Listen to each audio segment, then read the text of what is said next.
Assalamualaikum warahmatullahi wabarakatuh. Bismillahirrahmanirrahim. Alhamdulillahirrabbilalamin. Wabihi nasta'inu ala umurid dunya waddin. Assalatu wassalamu ala asrofil anbiya wal mursalin Sayyidina Muhammadin wa ala alihi washabihi ajmain amma ba'du. Oke, di sini saya akan menjelaskan tentang manajemen mutu pendidikan, yang mana dalam mata kuliah administrasi dan supervisi pendidikan yang diampu oleh Bapak Fikri Fahriin MPDI, dan tugas video ini untuk memenuhi tugas mata kuliah administrasi dan supervisi pendidikan. Baik, langsung saja. Di sini saya akan menjelaskan terlebih dahulu apa pengertian dari manajemen. Jadi, manajemen itu merupakan suatu ilmu dan seni dalam upaya memanfaatkan sumber daya manusia dan daya lain dalam kegiatan merencanakan, mengorganisasikan, melaksanakan, dan mengawasi yang dilakukan secara efektif dan efisien dengan melibatkan peran seluruh anggota secara aktif dalam mencapai tujuan yang ditentukan. Nah, dengan demikian dapat dipahami bahwa manajemen itu adalah sebuah proses yang khas yang terdiri dari perencanaan, pengorganisasian, penggerakan, dan pengawasan serta evaluasi yang mana dilakukan pihak pengelola organisasi untuk mencapai tujuan bersama dengan memberdayakan sumber daya manusia dan sumber daya lainnya. Jadi dalam arti lain itu manajemen adalah pengelolaan usaha, kepengurusan ketata laksanaan, kemudian penggunaan sumber daya manusia dan sumber daya alam secara efektif untuk mencapai sasaran organisasi yang telah diinginkan. Jadi menurut saya manajemen itu dapat diartikan sebagai perencanaan, pengorganisasian, penggerakan, pengawasan, dan evaluasi dalam kegiatan pendidikan yang dilakukan oleh pengelola pendidikan untuk membentuk peserta didik yang berkualitas sesuai dengan tujuan. Oke, itu tadi pengertian dari manajemen. Untuk selanjutnya yaitu fungsi manajemen dari berbagai banyak kalangan. Nah, jadi yang telah didefinisikan dari banyak kalangan dan fungsi manajemen itu di sini fungsi manajemen dalam teorinya George R. Terry itu adalah planning, ada organizing, actuating, dan controlling. Yang pertama itu ada planning, yaitu perencanaan atau planning ya, yang merupakan fungsi yang paling awal dari keseluruhan fungsi manajemen sebagaimana banyak dikemukakan oleh para ahli. Jadi planning itu adalah proses yang mana kegiatan yang menyiapkan secara sistematis kegiatan-kegiatan yang akan dilakukan untuk mencapai tujuan tertentu. Nah, untuk yang kedua itu organizing. Nah, pengorganisasian itu merupakan rangkaian manajemen yang menjadi perbincangan untuk bagaimana sih sesuatu yang telah menjadi visi dan misi lembaga atau perusahaan dapat tercapai. Kemudian yang ketiga ada actuating. Actuating itu merupakan fungsi manajemen yang berhubungan dengan pelaksanaan tentang apa yang telah menjadi konsep atau rencana yang ditetapkan sebelumnya. Kemudian yang terakhir ada controlling.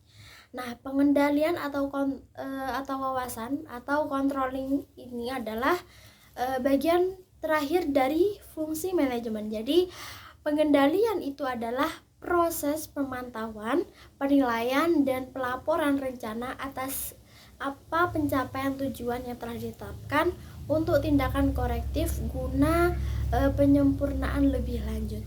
Kemudian yang selanjutnya itu ada manajemen mutu pendidikan. Mutu atau quality sesungguhnya itu merupakan sebuah konsep yang kontradiktif sebab di satu sisi mutu itu dapat diartikan sebagai konsep yang absolut dan di sisi lain juga dapat diartikan sebagai konsep relatif. Jadi manajemen mutu dalam konteks pendidikan itu dapat diartikan sebuah cara ataupun metode untuk meningkatkan performansi secara terus-menerus pada hasil atau proses di sebuah lembaga pendidikan dengan mendayagunakan semua sumber daya manusia dan modal yang tersedia. Nah, kemudian untuk peningkatan mutu pendidikan. Nah, mutu itu tidak terjadi begitu saja ya. Ia itu harus direncanakan. Jadi, mutu itu harus menjadi bagian penting dari strategi institusi dan didekati secara sistematis dengan menggunakan proses strategis. Proses pendidikan itu adalah mengubah sesuatu menjadi sesuatu yang lain, sesuatu yang berpengaruh terhadap keberlangsungannya. Proses itu disebut input, sedangkan sesuatu hasil dari proses itu disebut sebagai output. Nah, jadi output pendidikan itu adalah merupakan kinerja sekolah. Dan kinerja sekolah itu adalah prestasi sekolah yang dihasilkan dari proses atau perilaku sekolah. Jadi kinerja sekolah dapat diukur dari kualitasnya, efektivitas, produktivitasnya, efisiensinya, inovasinya, kualitas kerjanya, dan moral kerjanya. Baik, untuk yang terakhir yaitu ada kebijakan peningkatan mutu pendidikan. Nah, kebijakan peningkatan mutu pendidikan sebagaimana yang dimaksudkan itu dalam Renstra Pendidikan Nasional itu diarahkan pada pencapaian mutu pendidikan yang semakin meningkat dan mengacu pada standar nasional pendidikan atau biasa disebut dengan SNP. Nah, SNP ini telah ditetapkan oleh pemerintah melalui Peraturan Pemerintah Nomor 19 Tahun 2005 tentang Standar Nasional Pendidikan yang diundangkan pada tanggal 16 Mei 2005, Lembaran Negara tahun 2005 Nomor 14. Nah, standar pendidikan itu adalah kriteria minimal tentang sistem pendidikan di seluruh wilayah hukum negara Kesatuan Republik Indonesia. Nah, untuk itu di dalam pengembangan mutu yang terstandarisasi itu secara nasional ada beberapa poin, yaitu ada standar isi, kemudian standar proses, kemudian ada standar kompetensi lulusan, dan lain sebagainya. Jadi kesimpulan dari materi yang sudah saya jelaskan itu ialah manajemen itu sebuah teori yang digunakan sebagai landasan pijakan untuk menjalankan segala aktivitas organisasi yang telah ditentukan bersama demi tercapainya kebersamaan visi dan misi dalam institusi lembaga pendidikan, khususnya baik dalam ranah tujuan yang bersifat nasional maupun institusional itu sendiri.